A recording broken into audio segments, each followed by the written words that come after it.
Hey everybody, today I wanted to talk about angles for wheels. Alright, so a lot of you will come up with a great design. You'll have a pretty decent looking car or something like this, but then you'll get down to these wheels and it'll be like, what am I doing? And it'll be like, I don't know, I can't do this part. This is a really hard part of the car to do because the shape that you're drawing is circular and it's at an angle. If you're doing a side view of a car, that's a lot easier. All you have to do is a circle, right? Anybody can do that. I have now created the correct proportion of a wheel. So okay, anybody can do that, right? And if you have one of these guides, you have done that, and that's okay. I'm not faulting anybody for using these guides. If you're trying to get the right, this is called an ellipse, the right ellipse for these wheels that you're drawing, you can actually get guides for every single angle of ellipse, and it's a whole set, and it's probably really expensive, and it has a million of these different sheets, and you line it up, and you find the right angle, and you're like, oh, here's the right angle, da da da da da da. And there you go. But I feel like that's cheating a bit, and it's not really helping you understand the concept, which is the angle of the tire and the rim and all that sort of thing. So what's going to benefit you as you try to draw more accurate wheels and tires is to just sit down and bring up a picture on the internet of like a wheel and a rim, right? So you'll come up with something that's like Michelin or Goodyear or something like that. And you'll get like a tire, and it'll have a center cap or something like that, and some spokes or something like that, right? And then back here you'll see the back of it. Just try to draw that, and I would start by like tracing it, and you can even see mine is pretty junky too. Trace it, and then do it freehand, and then with your paper, flip it over, and find your sketch that you just did and do it again, and then you'll see, oh, it looks a little better, right? And then you've got your center cap and all that sort of thing, and then you'll see, hey, it looks better to make it kind of like deep dish, so I'm going to set it back like this, something like that.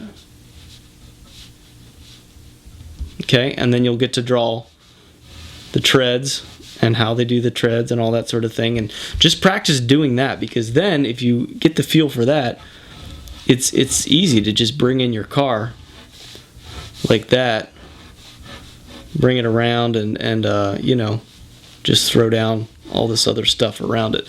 But getting that perspective is really difficult, and I know how hard it is to get it right, and you never get it right on the first try, at least not in my years of expertise. So I always am like, forever, just let it happen. Just keep going over until you get the right line, then push down a little harder, and then you're getting there. And then do the inside, push a little harder like that.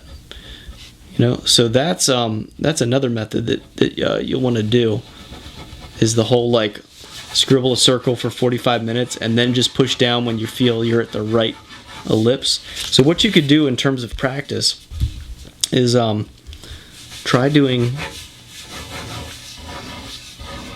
a bunch of different ellipses, graduating from a full circle down to a super skinny ellipse, and different sizes too. So you could do like, and here you can see those are pretty decent. Like if these were wheels all lined up, I mean, this would look like a tank tread or something like that. But the more fluid you are, and the more you're kind of loose and trying to go for that line, this is the most important. Don't start your rim by being like center and now spokes. Don't start there. The first thing you want to do is lay down that outer rim, that circle, because that's going to inform everything else that you're going to be doing with your rim. Okay, so those are some exercises you should be doing. Go ahead, find a picture of a wheel, trace it, then freehand it, flip it over, do it on the other side, and then just try this ellipse practice, and try all different. You could try a circle one too. See if you can do a circle training as well, and just try to get, if these were all rims and you were trying to get the right angle, you could even experiment with doing some different rim designs too. Also, quick note, I've seen some of you put on these enormous tires that are like this big. You want the thinnest possible tire, unless you're doing like a truck or some kind of street racing something or other, but you got to get these low profile tires. Don't have a huge thick tire like this unless you're doing one of those like Goodyear, funny car dragster things. Okay, here, this is you.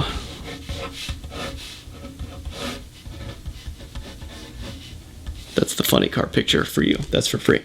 But what you do want to focus on is just getting a little bit of a hint of a tire, and then getting these big ellipses right, and then thinking through how that rim detail is going to look on the inside. Okay, so that's today's lesson. Nothing fancy in terms of color or rendering, because any well-rendered wheel that looks really nice is going to look just junky if your angle is totally out of whack.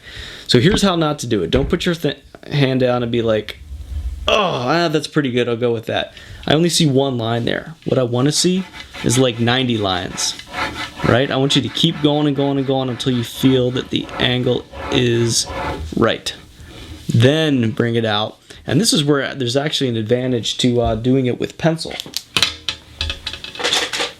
If you do it with pencil and you kind of have a million lines here, when you get to the right angle like that, you can always go back with your eraser, run it over all of it. You can still see where that line was when you get rid of all the junk, and then you can just trace it without having to do all your sketching again, because you can see the outline of the of what you were trying to do.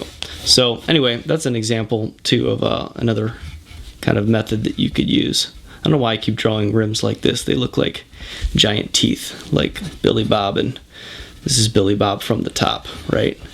Those are his giant buck teeth. So anyway, me and Billy Bob are going to say goodbye now. Time to go. I want you to practice, show me your stuff, and just practice everywhere, in school or wherever. Just keep doing these ellipses. Really try to get it right. When I do these two, my wrist is locked. Okay, this is all from my elbow, so I'm not doing like wrist. Why won't you make a circle? Right? I'm locking my wrist, and I'm doing it all from my elbow. That's what you want to do. Okay. Show me what you got. See you later.